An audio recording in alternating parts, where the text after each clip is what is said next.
guys, welcome to Dave Creative channel එක ගැන තවත් අලුත් interest video එකක් එක්ක ඔයාලා මේක තු වෙන්නේ. ඉතින් අද මම ඔයාලත් එක්ක කතා කරන්න යන්නේ interest free student loan එකට apply කරන්න මාසයක් දුන්නා. ඒ කියන්නේ November 1st ඉඳන් November 30 වෙනකන් November 30 වෙනකන් last date වෙනකම්ම interest free student loan එකට apply කරන්න ඔයාලට chance එක හම්බුණා. ඉතින් දැන් ඉතින් ඉස්සරහට වෙන දේවල් තමයි මම ඔයාලත් එක්ක කතා කරන්නේ. ඉතින් මේකෙදි ඉන්ටර්ව් එකක් යනවා. ඊට පස්සේ අපිට ඩොකියුමන්ට්ස් වගේක් ඒ ඉන්ටර්ව් එකට කලින් රෙඩි කරගන්න තියෙනවා. ඒ ටික රෙඩි කරගන්නේ කොහොමද? අන්න ඒ ඔයාලත් එක්ක මම කතා කරන්න තමයි ඉතින් අද යන්නේ. ඉතින් අපිට තාම subscribe කරලා නැත්නම් subscribe කරන්න කියන එක අමතක කරන්නේ නැහැ. වැඩි කතා නැතුව අපි වීඩියෝ එකට යමු. හරි guys, ඉතින් අපි පළවෙනියටම කතා කරොත් ඔයාලා interest free student loan එකට apply කරායින් පස්සේ ඔයාලට අන්තිමේදී හම්බ වෙනවා මම පිටිපස්සෙන් දාන්න ෆොටෝ එකක් විදියට ඔයාලට ડોකියුමන්ට් එකක් PDF එකක් ඩවුන්ලෝඩ් කරගන්න වෙනවා. ඉතින් ඔයාලා ඒකෙදී number 1 කියන්නේ first විදියට කරගන්න ඕනේ. මෙන්න විදියට මම ඒක ෆොටෝ කොපියක් ගහගත්තා මම apply කරපු එකට. ඉතින් මම ඉස්සර apply කරපු එකක් මේක. එතකොට මම මේකෙදී මෙන්න මේක මේ විදියට එකටම ඔයාලා ෆොටෝ කොපියක් ගහගන්න ඕනේ. මේකෙදී ඔයාලට පේන්න තියෙනවා දැන් මම මෙහෙම පෙන්නන්න. මේකෙදී ඔයාලගේ details ටික දාලා අර අපි fill කරපු details ටික තියෙනවනේ. ඒකෙදී ඒකේන print out එකක් තමයි ඔයාලා ගන්න ඕනේ. මොකද ඉන්ටර්වයුව එකේදී මේක ඔයාලට පෙන්වන්නේ නා. ඊට පස්සේ ගත්තාම ඔයාලට 1 month වගේ කියන්නේ දැන් නොවැම්බර් 30න් ක්ලෝස් වුණානේ. කියන්නේ දෙසැම්බර් දැන් මේ ගම් උතර පොඩි ආපදා තත්ත්වෙ හින්දා පොඩ්ඩක් එක පස්සට යන්න පුළුවන්. ජනවාරි වගේ වෙන්න පුළුවන්. හරියට බැලුවොත් ඔයාලට සාමාන්‍යයෙන් දෙසැම්බර් 30 ජනවාරි මුල වගේ ඔයාලට ඉන්ටර්වයුව සෙෂන් එකකට මේල් එකක් එනවා. මෙන්න මේ විදිහට මම මේල් එකත් පිටිපස්සෙන් දාන්නම් මොන වගේ දේවල්ද මේල් එකේදී එන්නේ කියලා. මේල් එකේදී ඔයාලගෙන් මෙන්න මේ වගේ ඩීටේල්ස් ටිකක් ඉල්ලලා තියෙනවා මේ ගවර්න්මන්ට් එකෙන්. ඒ කියන්නේ ඔයාලා ඉන්ටර්වයුව එකට යන්න කලින් මෙන්න මේ ડોකියුමන්ට්ස් ටික රෙඩි කරගන්න ඕනේ. මොකද ගොඩක් වෙලාවට ගිය පාර interest free student loan එකේ ඉන්ටර්වයුව සෙෂන් එක තිබ්බේ online විදියට. හැබැයි මේ පාරත් online විදියට තමයි තියෙන්න ඕනේ. මොකද ඒක ගොඩක් යාලා සාර්ථක වුණ හින්දා මං හිතන්නේ මේ පාරත් online තියෙයි කියලා. එතකොට යාලා ඉල්ලන ડોකියුමන්ට්ස් වගේක් තියෙනවා. ඔයාලට මේල් එකකින් ඔයාලට එවනවා ඒක.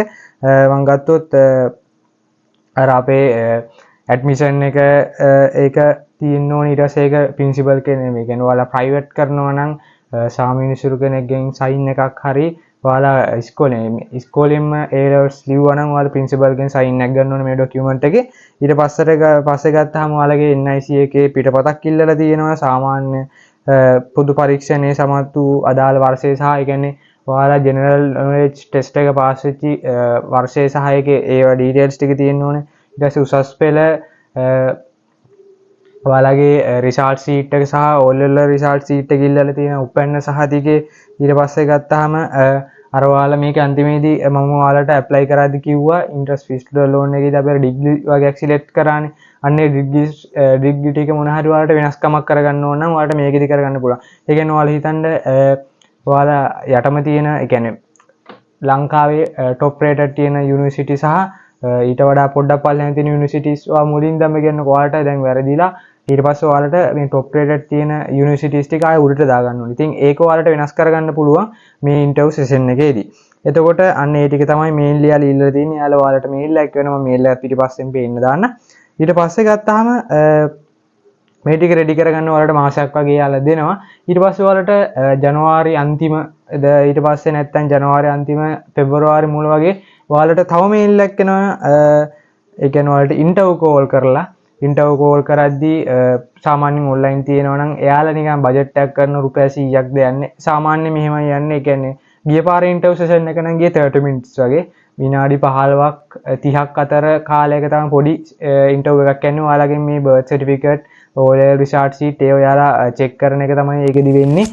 සහ ඔයාලට ඩිග්‍රී වෙනස් කරගන්න ඕන. ඒ ටික අහනවා. අන්න ඒ ටික තමයි මේන්ලි වෙන්නේ. හරි guys, ඉතින් මම අද ඔයාලත් එක්ක කතා කරා interest free student loan එකේ application වලින් පස්සේ ඉස්සරහට වෙන දේවල් මොනවාද, ඉන්ටර්වයුව සෙෂන් එකේදී අපි ලෑස්ති කරගන්න ඕන ડોකියුමන්ට්ස් කොහොමද, ඒ කියන්නේ procedure එක, අන්න ඒ වගේ ගොඩක් දේවල් ඔයාලත් එක්ක කතා කරා. ඉතින් මම තාම subscribe කරලා නැත්නම් subscribe කරන්න කියන එක අමතක කරන්න. ඔයාලට ඉස්සරහට මොන වගේ videos ඕනේ කියලා පල්ලෙහාන් comment එකක් දාගෙන ඉන්න. මේ video එක හොඳ නැත්නම් පල්ලෙහාන් comment එකක් දාගෙන bell icon එක click කරලා ඕල් තියාගෙන ඉන්න. ඉතින් මේ වගේ තවත් අලුත් video එකක් student loan එකේ හරි මොන හරි site එකක් ගැන ආවොත් එතකොට ඔයාලට ටක් ගාලා බලා ගන්න පුළුවන්. ඉතින් තවත් අලුත් වීඩියෝ එකකින් හම්බ වෙනකම් අපි මේ වීඩියෝ එක එන්ඩ් කරනවා. හැමෝටම ජය වේවා.